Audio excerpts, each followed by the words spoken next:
There's this one moment in most disaster movies. Someone pulls down a red lever, alarms blare, lights flash, and everything spirals into chaos.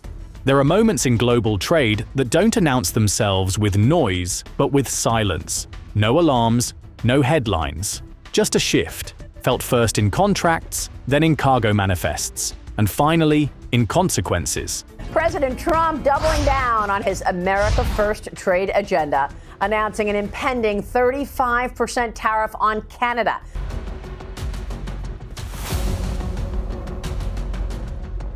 Trump will impose 35% tariffs on Canada. This will go into effect from the 1st of August. Donald Trump says this new rate is final, and if Ottawa retaliates, it will only go up. And Prime Minister Mark Carney taking to social media, responding to these latest tariff threats, reading in part, throughout the current trade negotiations with the United States, the Canadian government has steadfastly defended our workers and businesses. We will continue to do so as we work towards the revised deadline of August 1st. That shift began on July 2nd, 2025, when the Canadian government, backed by Rio Tinto and the muscle of Hydro-Québec, made a $1.5 billion bet on aluminum. Hydro-Québec is investing $150 million to prevent power outages caused by trees. It came less than 24 hours after Donald Trump, standing in front of a Pennsylvania steel plant, promised to double Section 232 tariffs on foreign steel and aluminum, raising them to 50%. The reaction was immediate. The Midwest aluminum premium, already under pressure, spiked 54% overnight, hitting a record $1,325 per ton. American manufacturers, caught in the crosshairs, were forced to recalculate not just prices, but entire supply chains. In Montreal, there was no protest, no podium, just one announcement: quiet, deliberate, and razor-sharp. Aluminerie Alouette, one of North America's largest aluminum producers, would undergo a sweeping upgrade of its Sept-Îles facility. The funding was locked, the electricity secured, the contracts already in motion, because this wasn't just an investment in metal, it was a message. Canada was done playing defense. And before we go further, take a moment to like this video. It helps us keep these stories alive and visible in an algorithm that buries complexity. Alouette's facility runs on clean hydropower. It produces over 600,000 tons of aluminum every year. But that number is about to grow. A long-term power agreement with Hydro-Québec means fixed costs, stable emissions, and green certification. The kind of supply chain reliability that buyers in Brussels, Seoul, and Tokyo dream of. And as US tariffs surged, they didn't hesitate. They signed. Not with American firms, but with Canada. From the outside, it looked like just another infrastructure project. But to those watching closely, it was the opening shot in a new kind of trade war. One not waged with slogans, but with logistics. While Washington shouted about sovereignty, Ottawa quietly locked in export lanes. The aluminum rerouted. The paperwork simplified. The contracts denominated in trust. In European capitals, side agreements were amended without a whisper. In Asian boardrooms, purchase orders were redirected to Quebec's ports. By the time the US market began absorbing the cost impact of Trump's tariffs, the metal had already moved on. Ottawa didn't wait for retaliation, it built resilience. On the streets of Montreal, traders spoke in hushed tones about how Canadian aluminum, cleaner, more stable, politically quiet, could undercut American producers by as much as 20%. Not because of unfair subsidies, but because of predictability, a virtue now priced into every ton. In Brussels, diplomats didn't issue statements. They booked slots. In Tokyo, CEOs didn't hold press conferences. They rewrote contracts, and in Busan and Rotterdam, Canadian ingots began arriving with increased frequency, gliding past tariff barriers that had ensnared US competitors. Meanwhile, American manufacturers found themselves in a tightening vise. Aerospace firms in Wichita, automakers in Detroit, packaging plants across Ohio and Indiana. Their raw material costs surged, their options narrowed.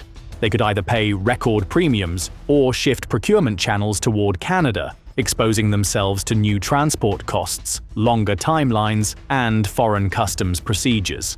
Either choice was painful, but for Canada, the pain had a purpose. Ottawa's response wasn't reactionary, it was rehearsed. When tariffs were announced, Industry Minister Melanie Joly didn't issue threats. She convened a rapid response meeting. Trade lawyers, export economists, and utility executives came together, not to fight back, but to move forward. Their goal wasn't retaliation, it was insulation. The result was a multi-tiered economic counterweight, not in press releases, but in power deals, in smelter upgrades, in rerouted cargo, not with tariffs, but with 10-year contracts. A new trade posture began to take shape, measured, strategic, and quietly devastating for any US industry that depended on Canadian metal. By the end of June, Canada's export volumes to non-US markets reached historic highs. Gold shipments to the United Kingdom surged over 30%. Crude oil redirected to Singapore. Pork found its way to Tokyo. Pharmaceuticals moved through Milan. Beneath the surface, a great decoupling was underway, not from chaos, but from intention. Even small manufacturers, once dependent on US buyers, began leveraging Canada's extensive web of trade agreements. From CPTPP to CETA, the pathways were there. All Ottawa had to do was walk them. And it did. Exports flowed, jobs stabilized, and slowly a new identity emerged, not as America's supplier, but as the world's. That identity was powered by clean energy. Quebec's hydroelectric grid isn't just green, it's geopolitical, locked-in rates, zero volatility, a climate-resilient power supply in an era where energy uncertainty plagues every other region. Canadian aluminum didn't just arrive cheaper, it arrived cleaner and faster. Smelters are electricity-hungry beasts, and as production shifts north, it carries implications for global energy flows. Petrochemical plants that once tracked aluminum prices as a bellwether are now recalibrating. Refineries are adjusting their outlooks. The inflation ripple is real, and the political ripples have only begun. As Washington braced for industry backlash, Ottawa leaned into opportunity. In Ontario, EV battery plants announced fresh investment. In Manitoba, hydroelectric projects broke ground ahead of schedule. In Quebec, $700 million per year was pledged to aerospace R&D. Not slogans, not subsidies, but systems. These zones, Montreal, Saguenay, Estrie, aren't just labs, they're launch pads. Innovations in flight simulation, lightweight composites, and green aviation fuels are now integrated into global supply chains. While the US manufacturing PMI dropped to 45.6, a sign of contraction, Canada's industrial future surged ahead, powered by aluminum and vision.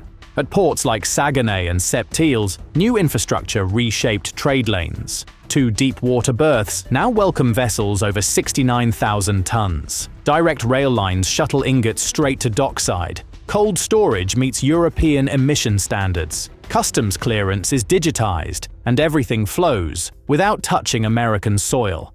This isn't symbolism, it's structural. Every vessel loaded in Sept-Îles chips away at US leverage. Every side agreement signed in Brussels or Seoul redraws supply routes that once moved through Baltimore or Long Beach. Every ton shipped from Quebec is a statement. And the world is listening, because what started as a domestic policy, 50% tariffs to protect US metal, has now morphed into something else entirely. President Donald Trump surprised countries around the world last week by announcing he would double tariffs on metal imports to 50%. A reconfiguration, a recalibration, and in some circles, a warning that in a world increasingly shaped by uncertainty, the most powerful export isn't a product, it's reliability. And right now, Canada has it. So the question is not whether this aluminum pivot will work. It already has. The question is whether it will endure. Will Washington escalate further, or will it adapt? Can US industries survive the costs, or will they permanently lose market share? Canada's answer is already in motion. From clean smelters to trade corridors, from R&D to rail yards, from diplomatic side doors to industrial megaprojects, the blueprint is being followed, quietly, relentlessly, and globally. If you found this story valuable, don't forget to like and subscribe, because the next chapter in this trade war is being written not with declarations, but with deliveries. And Canada is not waiting to be invited, it's already at the table.